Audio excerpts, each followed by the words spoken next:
What is the return on investment that clients can expect from coaching, from the whole coaching process? Well, coaches, this is something that we tend to avoid because it's too difficult. We think at the outset we don't really know what the benefit's going to be. It's a vague kind of process. Well, it shouldn't be.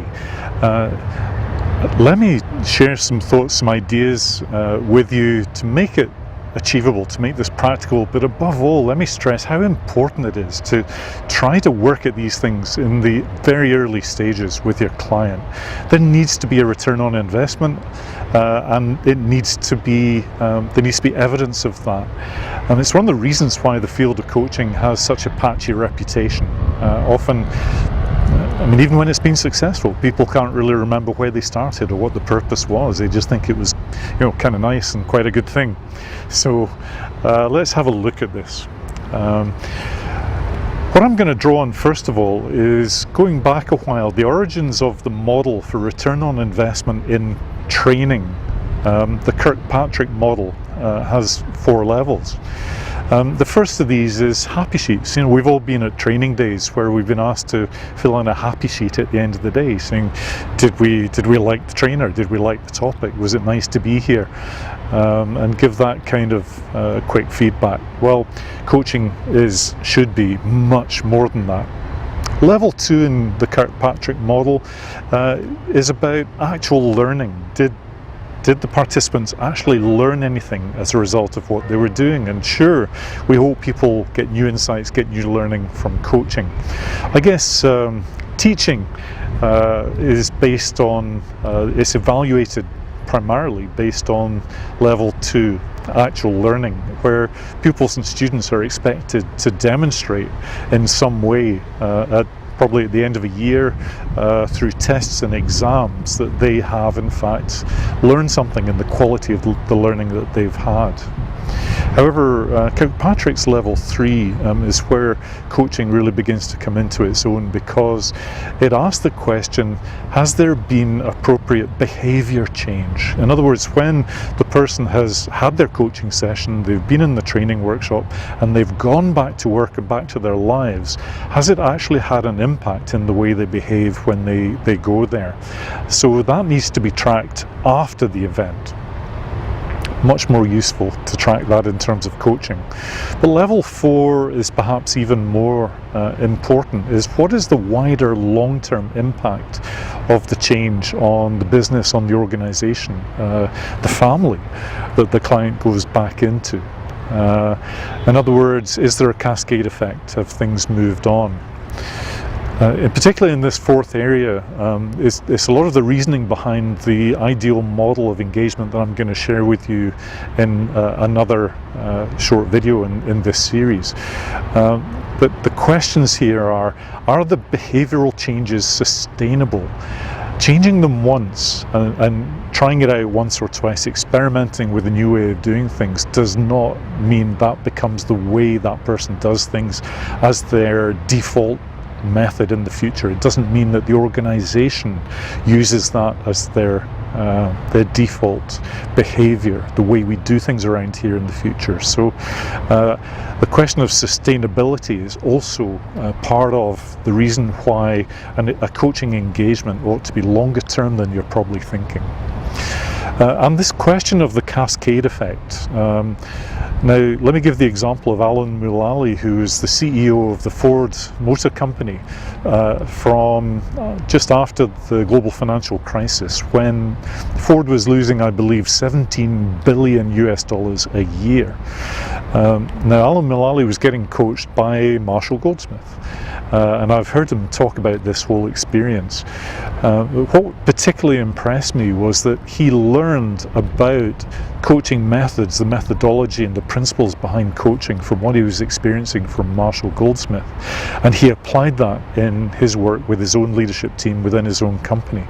And that's a big driver for the massive change and the great success that Alan Mulally had with Ford going forward. It's one of the very few companies that did not have massive financial issues and long-term issues as a result. of what he was doing. So the Kirkpatrick model is on return on investment leads you into questioning the long-term impact and value.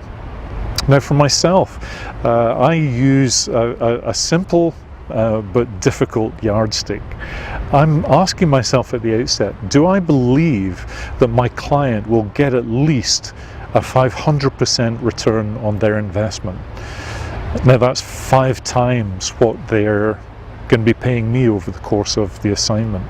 And I have to go looking for the evidence of that. I have to be trying to turn, it sounds mercenary, but it is really important to have some kind of measure. What is the impact? You know, is this organization going to be able to retain more staff? There's less turnover, they have higher quality, there's less sickness, there's the leader goes on to greater success, gets promotion, gets a bigger bonus, whatever it might be. And it's good to involve my client in these conversations at the outset. So what is the potential? Where might it be? What can we expect? And I'm looking for clients where I feel that I can make a difference of at least 500% in terms of the investment for them. So what's really in it for the client? What's really in it for their organization? What's really in it for anyone else? Now the Marshall-Goldsmith model, I think, is a really good one here.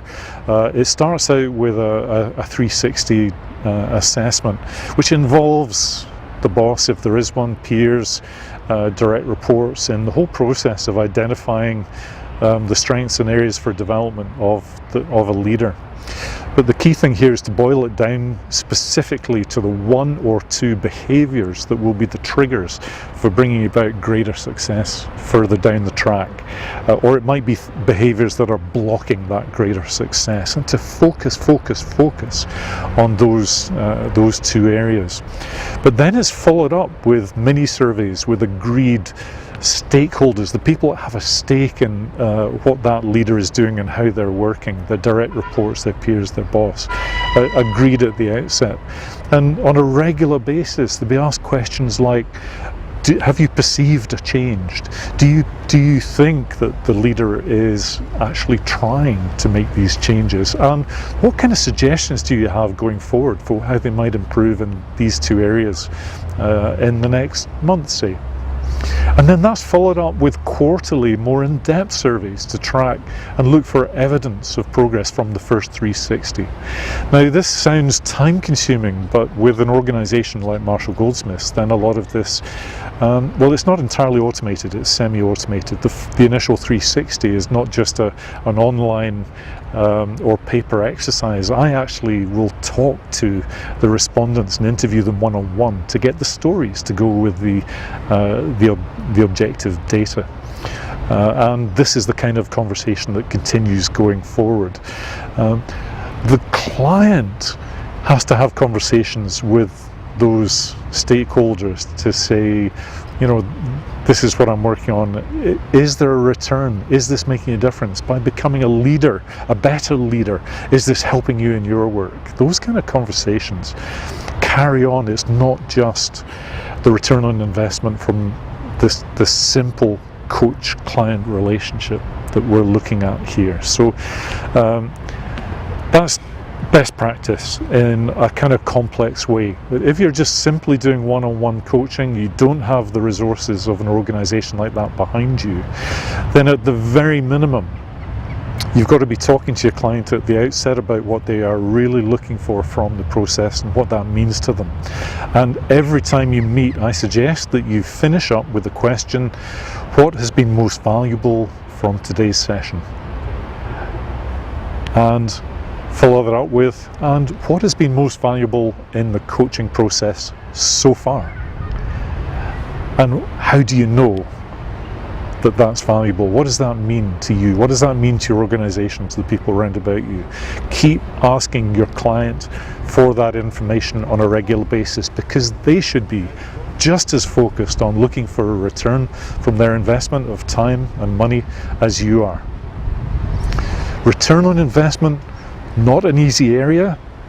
Please experiment with it. Please pay attention to it. Please have a go and stick to it through the course of your coaching engagements. Over to you.